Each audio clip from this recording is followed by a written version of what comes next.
Boa noite a todos. Muito alegre de ver todos aqui para esse culto, para esse momento.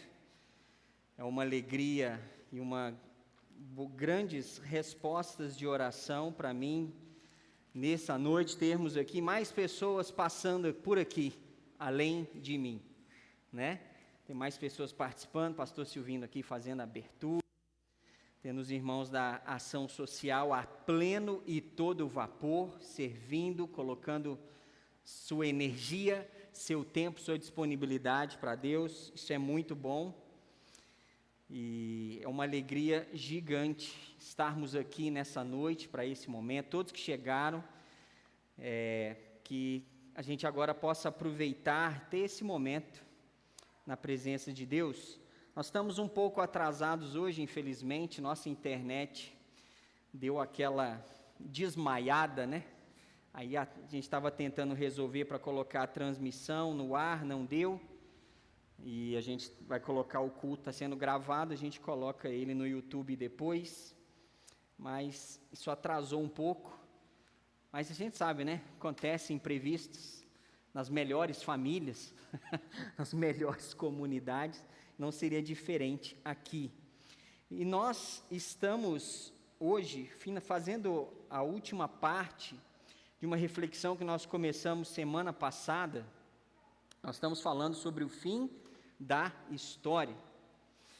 E ouvi um pouco sobre isso nessa virada de ano e achei interessante, tenho trazido essas questões para a gente refletir, para a gente pensar.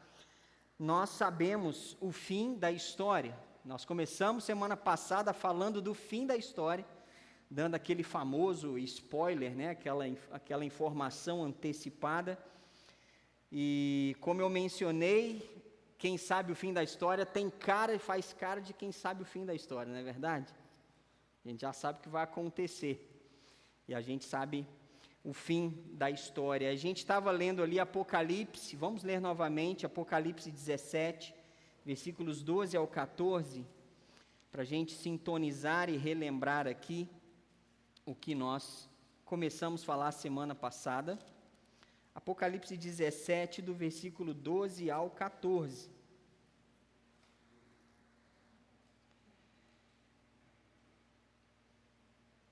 Melhor, vamos ler só o 14 para a gente ficar bem direto no que nós falamos. Pelejarão eles contra o Cordeiro, e o Cordeiro os vencerá, pois é o Senhor dos senhores e o Rei dos reis. Vencerão também os chamados eleitos e fiéis que se acham com ele. Então nós falamos sobre isso. Nós falamos que quando nós sabemos o fim da história, nós temos algumas atitudes. E nós vimos duas atitudes na semana passada. Quem sabe o fim da história não teme as variantes, as variações das circunstâncias. Porque nós não vivemos de acordo com as mudanças ao nosso redor. Nós sabemos o que vai acontecer. A Bíblia deixa claro o destino, o fim, como cada situação e circunstância termina, e nós podemos viver baseado nessas convicções, nessas informações.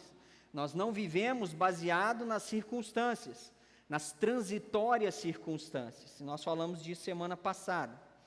E nós falamos que quem está com Ele, quem está com Jesus, aqui fala aqui sobre a parte do fim, quando Jesus, depois que Ele voltar, haverá algumas batalhas, a gente não tem entrado nesses pormenores por enquanto, mas fala aqui que pelejarão contra ele, mas ele os vencerá, ele vai vencer os seus inimigos com o sopro da sua boca, e todos que estiverem com ele, vencerão também, os fiéis eleitos que se acham com ele.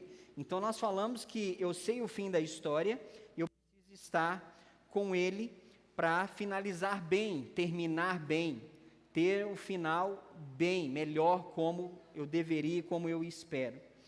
E nós falamos também que quem sabe o fim da história determina o ambiente espiritual do seu lar, da sua casa.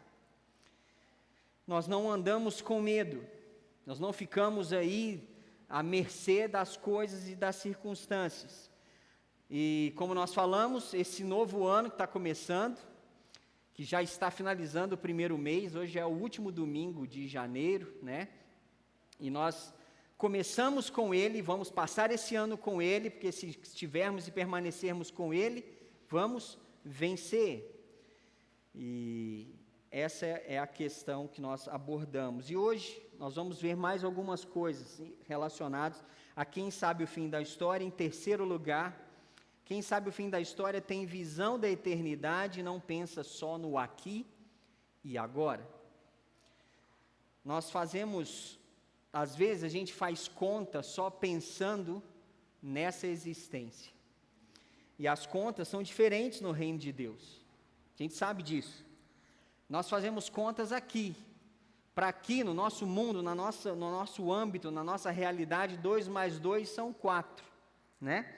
A matemática, a ciência exata aqui nesse parâmetro, ela é assim. Mas no reino de Deus, algumas coisas são diferentes. Porque no reino de Deus, 5 pães e 2 peixes alimenta quantas pessoas? Bastante, mais de 5.000. E sobra. Essa é uma matemática que no reino de Deus acontece. Você lembra da história? Né? Nós falamos disso aqui recentemente. 5 pães e 2 peixes alimentaram mais de 5.000 pessoas no reino de Deus. Então, quando nós estamos com Ele, estamos com Jesus, nós temos visão da eternidade e não ficamos focando apenas no aqui e agora. O aqui e agora todo pode ser sujeito a uma série de circunstâncias, de mudanças, de variações de coisas. E nós somos mais que vencedores por meio daquele que nos amou, aquele que dita a história, aquele que determina as coisas, aquele que conduz a nossa eternidade. Então nós estamos aqui, a gente tem sobrevivido a uma série de coisas, que talvez não na matemática desse mundo não faz sentido. E aquilo que não faz sentido, aquele momento quando os números não batem, não faz sentido na lógica do mundo, mas na lógica de Deus, na lógica do reino funciona, significa que aí o poder de Deus tem atuado e aí há milagre. Porque não faz sentido umas coisas nesse mundo, mas no reino de Deus faz, é o milagre. 5 pães e 2 peixes alimentou 5.000 pessoas. É inimaginável isso funcionar na lógica desse mundo, mas na lógica de Deus funciona. Quantos aqui poderiam não estar aqui hoje? Quantos aqui, muitas vezes, ou quantos aqui nesse último ano, desde 2020, tiveram Covid, enfrentaram e venceram? É uma matemática, né, que talvez nesse mundo, não era para estar aqui, relacionado ao vírus. Sou asmático crônico, tenho a questão da obesidade, todos os comorbidades e risco teria. Tive o Covid, passei uma semana meio enroscado, né? Mas aqui estou. Você talvez tenha uma história parecida com isso. É a matemática do reino. Às vezes não fecha aqui, mas nós não vivemos. Eu sei o fim da história e a minha visão de eternidade, ela é real e eu não vivo e não ando de acordo apenas com as coisas que acontecem aqui. Então isso é uma questão importante. Então nós somos vencedores desde que nós conseguimos nascer. De milhares de espermatozoides, você foi o que chegou lá, vingou. Isso já é uma conquista. Você deixou milhões para trás. Então nós temos que entender, temos condições de perceber as conquistas que Deus tem dado. Aqui nós temos os recursos. Quando a gente finalizar o culto aqui, provavelmente, eu sei que o Claudinho vai jantar, que ele não perde a janta depois do culto, né? Uns vão comer alguma coisa fora, e se nós temos para onde ir e o que comer, isso é uma grande vitória. Então a gente sabe que na matemática do reino as coisas fluem de uma outra maneira. Nós estamos com Ele, precisamos estar com Jesus, que quem está com Jesus vai vencer junto com Ele. A gente tem que permanecer fiel nos seus princípios, nas suas verdades. Então, quem sabe o fim da história não fica vivendo na transitoriedade das circunstâncias, mas a minha visão, a nossa visão, é a visão da eternidade. Eu sei o que vai acontecer. Eu sei o fim da história. Eu sei aonde vão dar as coisas. Quem sabe o fim da história também não vive murmurando ou reclamando. Até quando recebemos notícias ruins, a gente sabe como a história vai terminar e a atitude então é outra. E quando eu entendo e eu sei o fim da história, eu posso mudar minhas atitudes por saber quem anda comigo, quem dirige a minha vida, quem determina os meus passos, e é por Ele que nós vencemos, e é por Ele que com Ele que nós chegamos aonde precisamos chegar, aonde nós almejamos. É com Ele, como está aqui no versículo 14. Os fiéis que estão com Ele, que se acham com Ele, também vencerão. Então eu não vivo reclamando, porque se eu reclamo, eu faço como o povo de Israel, eu deixo de perceber o cuidado que Deus tem feito, que Ele tem dado, que Ele tem promovido. A gente sempre lembra do povo de Israel, que é um exemplo clássico de pessoas que não perceberam o cuidado e a providência de Deus. Deus tirou eles da escravidão, levou para uma terra prometida, que era uma terra que manava leite e mel, mas ao invés deles olharem a providência de Deus, perceberam apenas as circunstâncias, perceberam apenas a sequidão do deserto, a falta da água ou a falta da comida como eles tinham antes. Mas Deus proveu água, proveu o alimento, proveu o calor quando estava frio, proveu a sombra quando estava muito quente. E quando a gente vive na murmuração, a gente está embaçando a nossa visão da eternidade, a gente está esquecendo o fim da história que nós conhecemos. Quem sabe o fim da história não é guiado por sentimentos, mas é guiado por mandamentos. Repara bem isso. Quem sabe o fim da história não é guiado por sentimentos, mas ele é guiado por mandamentos. E a gente sabe disso, e que é importante, porque todo mundo tem o seu dia ruim, os seus dias ruins, os seus dias bons também. Já pensou se a gente for guiado, se formos guiados só pelos nossos sentimentos? Já pensou se a gente agir sempre naquele dia ruim, que os sentimentos estão meio turbulentos, que aquela paciência que a gente precisa ter, ela deu uma saída, ou está de folga, e você vive aquele dia, como a gente diz, virado no Jiraiya, no Jasper, em todos os personagens orientais, né? Virado no Ultraman. Ultraman é pouca gente que conhece, hein? Já pensou se é assim que a gente agir todo dia?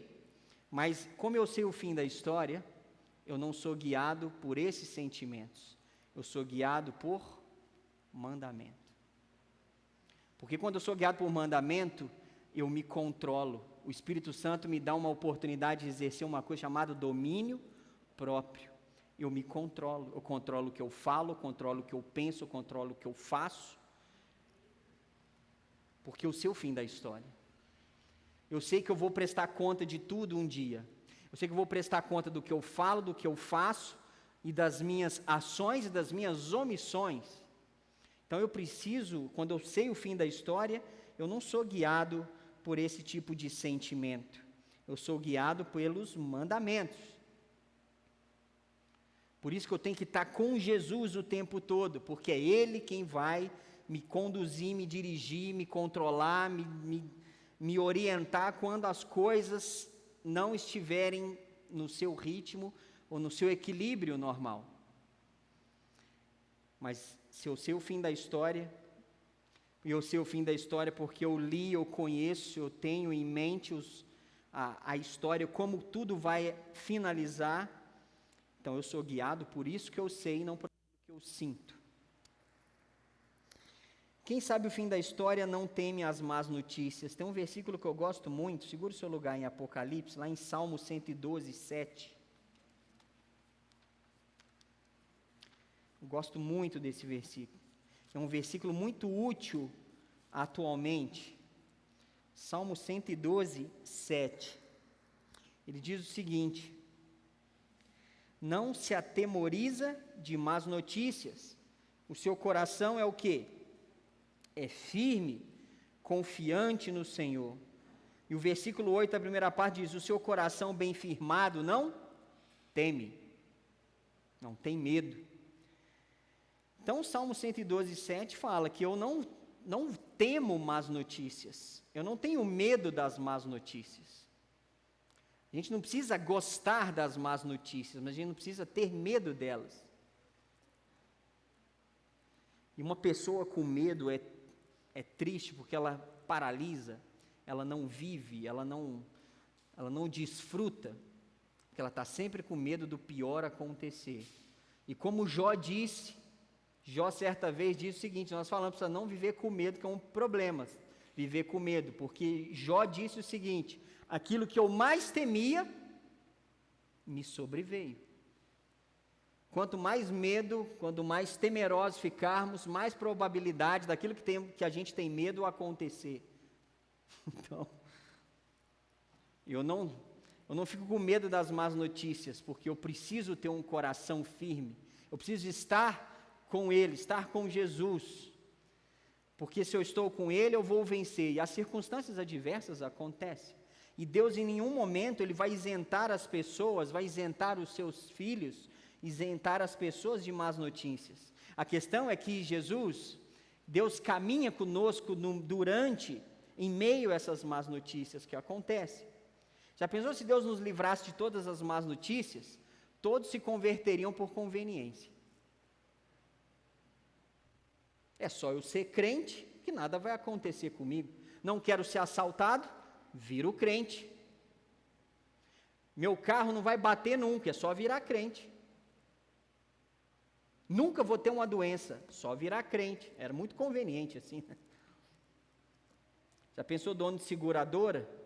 Eu só vendo seguro para carro de crente, que eu sei que não vai bater, não vai ser roubado, não vai explodir, não vai pegar fogo, só vendo para ele, é conveniente, vou virar crente. Deus não isenta a gente das más notícias. A diferença é, Ele caminha conosco quando as más notícias ocorrem.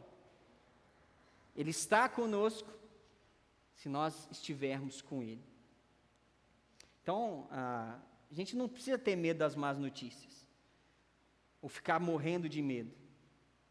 Eu já contei para vocês que a minha mãe tem toda vez que eu vou viajar para algum lugar, que eu vá em Barbacena visitar ela fala uma coisa que se ela não falar, ela não é ela. Toma cuidado na estrada. Aí eu brinco com ela: ah, mãe, se você não fala isso, só vou tomar cuidado que você falou. Porque eu estava planejando ir a 150 pela estrada. Eu brinco com ela, porque é óbvio que a gente vai tomar cuidado. Mas é mãe, sabe como é que é mãe, né? O óbvio, ela quer falar o óbvio. Minha mãe liga para mim e diz: aí está chovendo, quanto você leva guarda-chuva? Mãe, eu tenho 43 anos. Mas é mãe. Que ela tem medo. Ela tem medo que aconteça alguma coisa comigo.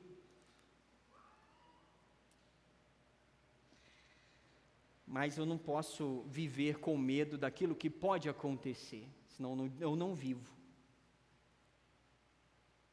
Eu não temo as más notícias, porque se elas acontecerem, eu sei aonde minha fé está firmada, eu sei quem está comigo.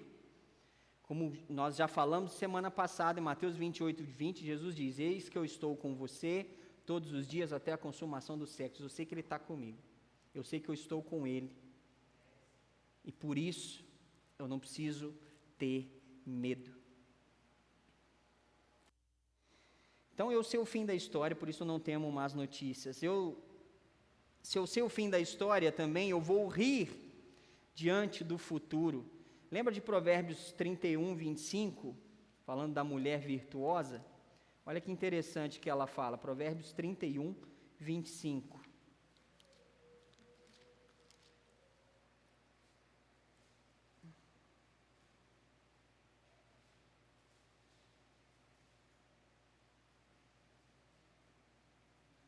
Força e dignidade são os seus vestidos, e quanto ao dia de amanhã, ela não tem preocupações. Em outras versões, diz aqui que a mulher virtuosa sorri diante do futuro, porque ela tem segurança, ela não tem preocupações, ela sabe em quem ela crê. Não sei se você percebeu, mas tem alguns meses que o povo acha meio longo. Não é verdade? Tem gente falando assim, gente, parece que nós já estamos em 72 de janeiro. Eu ainda não percebi isso, está tudo para mim passando meio rápido demais. Mas eu lembro que teve um ano que parecia que a gente estava em 72 de janeiro. Não acabava nunca o mês de janeiro, né? E a gente ficava preocupado, porque às vezes acontece isso com muita gente, né? Fim de ano, às vezes acontece algumas coisas, aí chega janeiro, tem aquele monte de boleto que vence tudo em janeiro. Aí você fala assim, gente, doido para esse mês acabar logo para virar. E não vira, e vai. Chega dia 25, parece que é 75 de janeiro, e nunca que acaba o mês. Mas nós rimos do futuro, perante o futuro, porque nós sabemos o fim da história. Deus provê todas as coisas se nós estivermos firmes nele. Então, para quem confia, não tem essa questão de um mês é mais difícil, ou um ano mais difícil que outro. Às vezes existe um ano ou um mês que talvez eu perseverei mais ou perseverei menos. Ou eu insisti mais, ou eu criei mais, ou eu criei de menos. Ou eu conheci mais, ou conheci de menos. Ou eu experimentei mais, ou experimentei de menos. Quem sabe o fim da história também não foca no invisível. Ele quer dizer, ele foca no invisível e não no visível. 2 Coríntios 5,7 diz que nós, os que creem, andam por fé e não por aquilo que ele vê. Como eu falei sobre os 5 pães e 2 peixes, Jesus tinha que alimentar uma multidão de mais de 5.000 pessoas. Chegou um rapazinho com 5 pães e 2 peixes. E a preocupação, e agora? Isso é impossível. Eu estou vendo aqui, o que eu vejo é uma pequena possibilidade.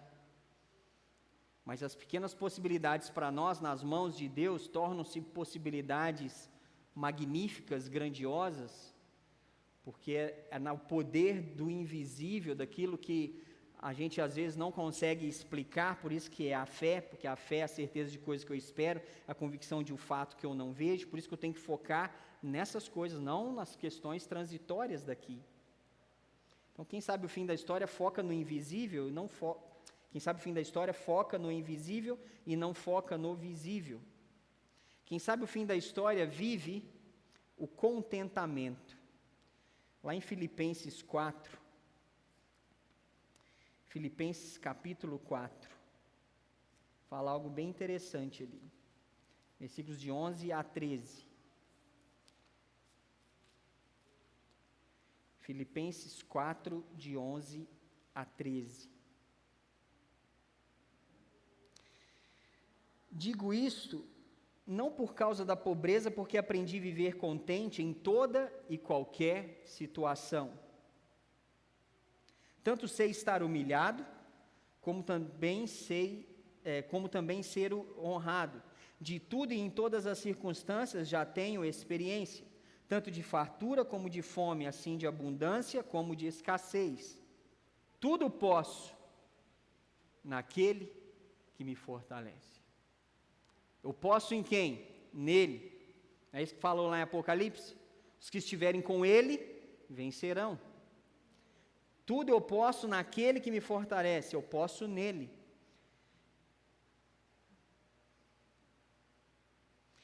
Então, a gente pode e deve aprender a ter contentamento. Estar contente não significa querer progresso. Tem gente que confunde contentamento por não querer desenvolver, não é isso. Contente é estar grato pelas grandes possibilidades que tem, inclusive a possibilidade de crescer. Estou contente porque Deus tem me proporcionado o que eu preciso e me dando possibilidade de ir mais além ainda. A gente precisa aprender a saber estar contente quando tem muito dinheiro ou quando tem pouco dinheiro. E algumas coisas não são fáceis.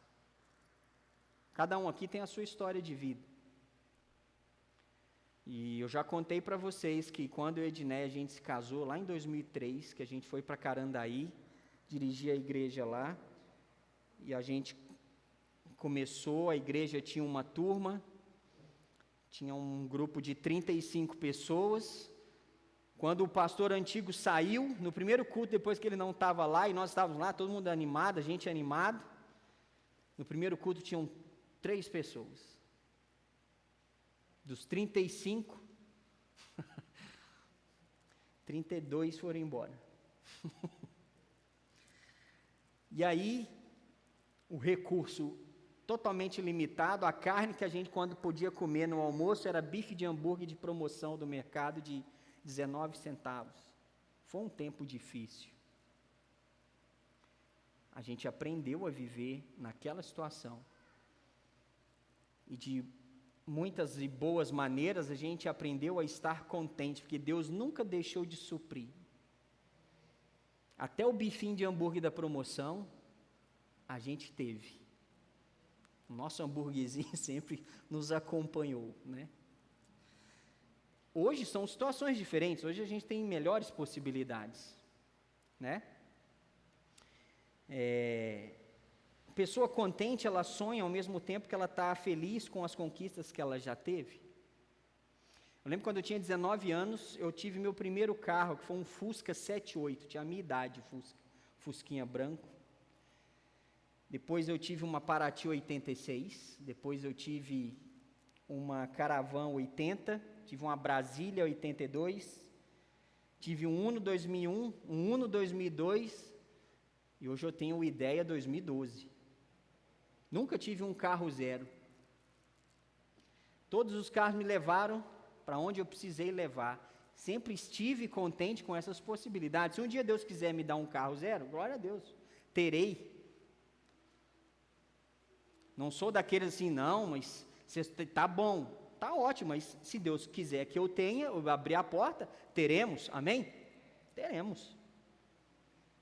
Por que não? Não é o problema. A questão é, esteja contente com aquilo que Ele já te proporcionou. Então, um dia, eu tenho vontade de um dia ter um carro elétrico. Eu vou passar na frente desse posto de gasolina que está 7 burdoada a gasolina, falo assim, aqui não, aqui é na tomada. Gasolina não, aqui não. Né? Vai ser bom um dia que a gente puder fazer isso, né? Passar na frente daquele posto, está todo mundo lá, com o olho arregalado, abastecendo, dizer, aqui não, ó, tchau para vocês. Quem sabe um dia isso acontece, né? Mas enquanto isso a gente chora no posto. Para lá, põe a mão no rosto, ai gente, o que está acontecendo? Mas um dia, quem sabe? Então a pessoa que é contente, ela é alegre, ela louva a Deus, as memórias das situações não machucam ele.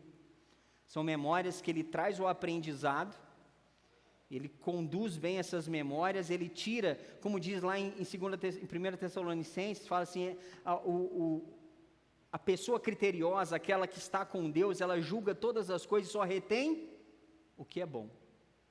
Ela não fica acumulando tudo, ela só acumula aquilo que é bom. O que não é útil, aquilo que não é bom, ela descarta. Julga todas as situações, só retém o que é útil, o que é bom. Então a gente precisa viver o contentamento. Quem sabe o fim da história sabe o fim, como as coisas são melhores, vão terminar bem para aquele que permanece com Ele. Aqueles que permanecem com Jesus, aqueles que estão nele, permanecem e vão vencer com Ele. A gente sabe o fim dessa história.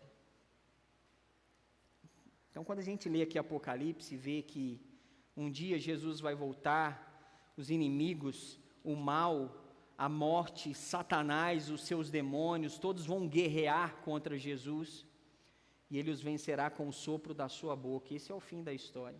E aqueles que permanecerem fiéis, firmes nele, estiverem com Ele, vencerão e reinarão, viverão com Ele por toda a eternidade. E a gente sabe o fim dessa história. E é bom saber o fim da história. Eu trabalhei com uma moça uma vez, antes de eu mudar para Juiz de Fora, na empresa que eu trabalhava, tinha uma menina que trabalhava lá, e ela tinha um gosto meio estranho de contar o fim dos filmes para a gente lá, e das séries. Lembro que a gente começou a assistir, todo mundo lá no setor começou a assistir a mesma série. Ela foi e terminou primeiro. E ela fez questão de chegar e contar o final para todo mundo. E ela ria. E a gente querendo desejar as melhores coisas para ela, né? Assim, abençoada. Por que isso? Né? Não sei que graça que ela via em fazer isso. Mas uma coisa foi interessante que, sabendo o final, quando eu fui assistir, uma coisa que eu não tive foi aquela questão da ansiedade em saber o que vai acontecer. Quando a gente sabe o fim da história, a gente não tem ansiedade no meio do processo. Olha que maravilha. Já que nós somos o povo brasileiro, o povo mais ansioso do planeta Terra, todas as pesquisas mundiais atestam que o brasileiro é o povo mais ansioso do mundo. A gente sabe o final, a gente sabe o que vai ser se permanecermos com Jesus, se estivermos com Ele. Isso tira de nós ansiedade. Talvez o Brasil está ansioso demais porque pouca gente realmente entendeu que tem que ser com Ele, tem que estar com Ele. A vida tem que ser com Ele. As minhas escolhas têm que ser com Ele. Meu dia a dia é com Ele. Não é questão de religiosidade, são escolhas. Eu escolho a viver pelos princípios, pelos mandamentos. Eu escolho saber o que Ele espera, o que Ele quer de mim. É com Ele, é por Ele, eu tenho que estar nele. Nós sabemos o fim da história, e quando a gente sabe o fim da história, a gente não precisa ficar ansioso.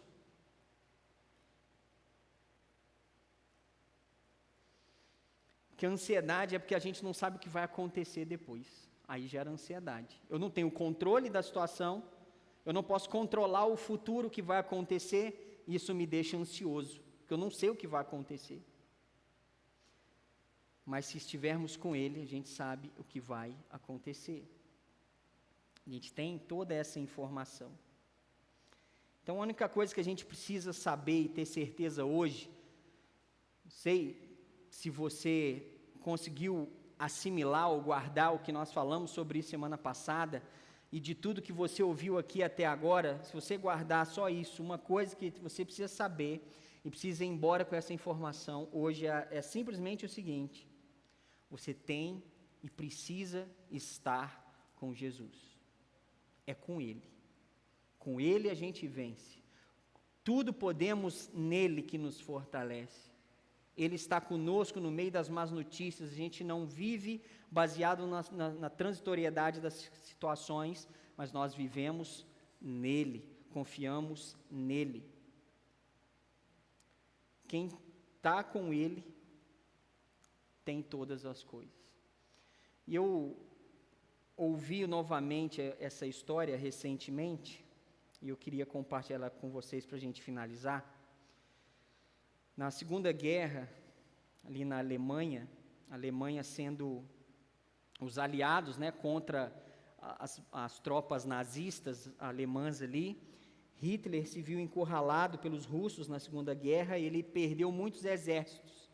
Os aliados iam avançando, os exércitos nazistas iam perdendo seus soldados, e Hitler começou então a convocar crianças e idosos, porque ele não tinha mais quem chamar para lutar, ele obrigou. E existia naquela região ali na Alemanha, perto de Berlim, um colecionador muito famoso de quadros, um homem muito rico, e que ele colecionava quadros famosos, quadros caros. E o filho desse homem de 14 anos foi convocado nessa leva, para ir para o fronte de batalha. E ele foi, e numa situação onde estava esse jovem de 14 anos, com mais 19 pessoas, tentando ali avançar num território e os inimigos foram para cima deles, e esse jovem teve uma ideia, falou, olha, é o seguinte, não tem condições da gente vencer essa batalha aqui com esse exército aqui não. Vocês voltam, fogem daqui, tenta salvar suas vidas e eu vou chamar a atenção deles aqui para vocês conseguirem se salvar. Eles estavam entrincheirados, então os outros ali com muito medo, não sabiam o que fazer, aceitaram a ideia, e esse jovem levantou da trincheira, saiu correndo, atirando, chamando a atenção daquela tropa que estava ali guerreando com eles, enquanto os outros 19, enquanto o outro estava recebendo os tiros ali, sendo alvejado, os outros fugiram e conseguiram salvar suas vidas. Então, esses 19 soldados voltaram para Berlim no fim da guerra, pegaram a foto desse garoto e levou para um artista de rua que fazia desenhos na rua, pediu para retratar aquele retrato, aquela foto, fazer um quadro. E essas 19 pessoas que foram salvas por esse jovem levaram até esse quadro para o seu pai e falaram com ele, falaram, olha, nós não podemos trazer seu filho de volta, mas a gente trouxe aqui uma lembrança, porque ele salvou as nossas vidas, ele foi um herói para nós. E o pai ficou extremamente comovido, colocou o quadro aí num lugar entre os vários outros quadros de pintores famosos, e todo dia ele chorava de saudade do seu filho perante aquele desenho, aquele quadro. E esse homem morreu, deixou um testamento ali, já que ele não tinha mais herdeiros, ele deixou que um leilão fosse feito dos seus quadros, e o dinheiro fosse doado para restaurar a Alemanha no pós-guerra, depois que aquela coisa absurda e terrível que o nazismo fez, que a Alemanha pudesse de alguma maneira ser restaurada. E o leiloeiro então foi fazer o leilão daquelas obras, daquele homem. E ele começou com um quadro que era o retrato do filho daquele homem. Só que o pessoal que foi para o leilão não estava interessado nas obras famosas, nos quadros dos pintores famosos. E começaram a reclamar, a gente não quer esse quadro, a gente quer os outros. Os leiloeiros falaram, tá, uma regra que foi estipulada pelo doador aqui no seu testamento. O primeiro quadro a ser leiloado vai ser esse, do filho dele. Depois que ele for arrematado, aí segue o que está programado. E ninguém queria dar lance. Foram oferecendo. O leiloeiro começou a falar. Tanto, ninguém oferecia. Queremos outros quadros. Até que uma pessoa, lá no fundo, uma pessoa simples, arrematou o quadro no valor equivalente a R$20 de hoje. Era o jardineiro que trabalhava para aquele homem. Ele falou, olha, esse homem chorava perante esse quadro, com saudade do seu filho, todos os dias. Eu sei o quanto esse filho foi importante para ele. E arrematou o quadro. Logo em seguida o leiloeiro foi, bateu o martelo e terminou o leilão. Todo mundo ficou mais indignado, mas por quê? A gente quer os outros quadros. Era uma cláusula do contrato. Quem levasse o filho, levaria todos os outros. Quem leva o filho hoje, leva tudo. Se você leva Jesus, você leva tudo. Você leva esperança, você leva cuidado, você leva provisão, você leva certeza de que quando a vida aqui finalizar, na presença eterna de Deus estaremos, sem dor, sem choro, sem tristeza, que quem leva o filho, leva tudo. Se você sair daqui hoje com o Filho de Deus, você vai sair com tudo que você queria, com tudo que você precisa e com tudo que você nem imaginava que poderia ter. Vamos orar, feche seus olhos.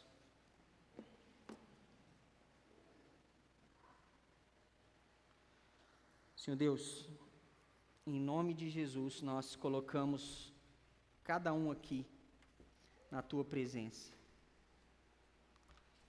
Pedimos que o Senhor faça a tua obra. Precisamos ter o Filho todo dia, estar com Ele, que um dia pelejarão contra Ele e Ele os vencerá. E todos que estiverem com Ele, se acham com Ele, vencerão também. Nos ajude a estar nele, estar com Ele e levar todos os grandes benefícios que Ele nos oferece, que o Senhor nos oferece em Jesus: paz, ajuste, conserto, refrigério, perdão, restauração, constância, esperança, cuidado, coragem, tudo aquilo que nós temos disponível em Jesus. Que a gente se coloque no teu altar nessa noite e tome as decisões que nós precisamos. Abençoe cada um que ouviu essa mensagem, ouviu essa reflexão, que a gente tome as decisões que precisamos tomar. Que todos saiam daqui com o Filho nessa noite. Em nome de Jesus que oramos. Amém. Vamos ficar de pé?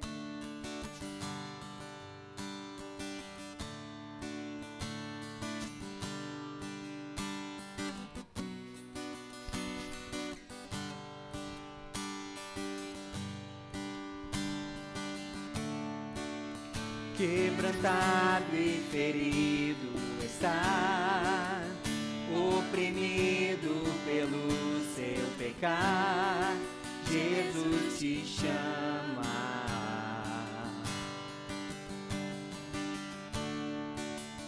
No limite você já chegou, e a sede em seu interior, Jesus te chama. Ó, venha ao altar, aos braços do eterno Pai. O perdão foi comprado pelo sangue de Jesus. Ó, venha ao altar, aos braços do eterno Pai. O perdão foi comprado pelo sangue de Jesus.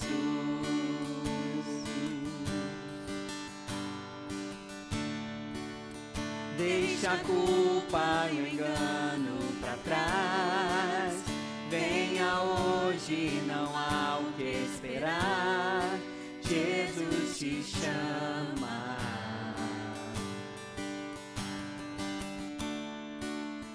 A tristeza se alegrará, das cinzas nova vida surgirá, Jesus te chama.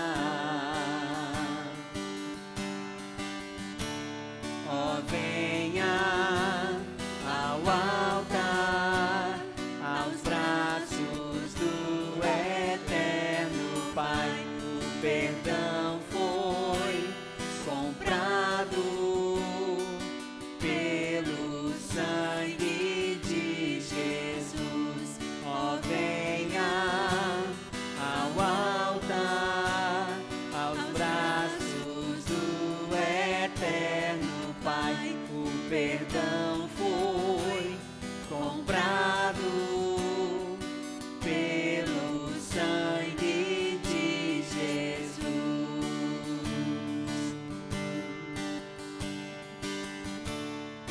Maravilhoso é nosso Salvador, cante aleluia.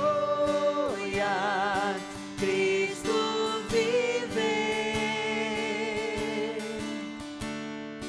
diante dele prostre-se tudo, se cante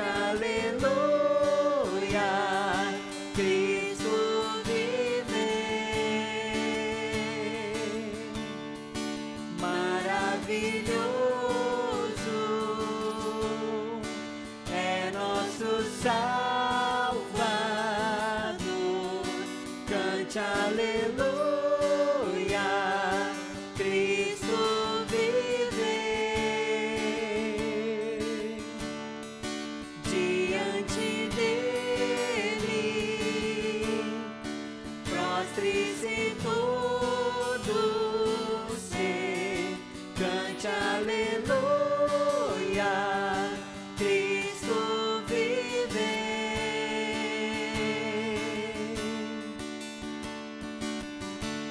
Ó, venha ao altar, aos braços do eterno Pai. O perdão foi comprado pelo sangue de Jesus. Ó, venha ao altar, aos braços do eterno Pai. O perdão foi comprado pelo sangue de Jesus.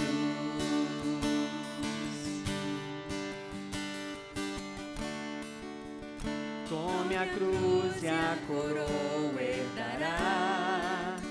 Diga ao mundo, Jesus vindo está. Ele te chama. Ele te chama.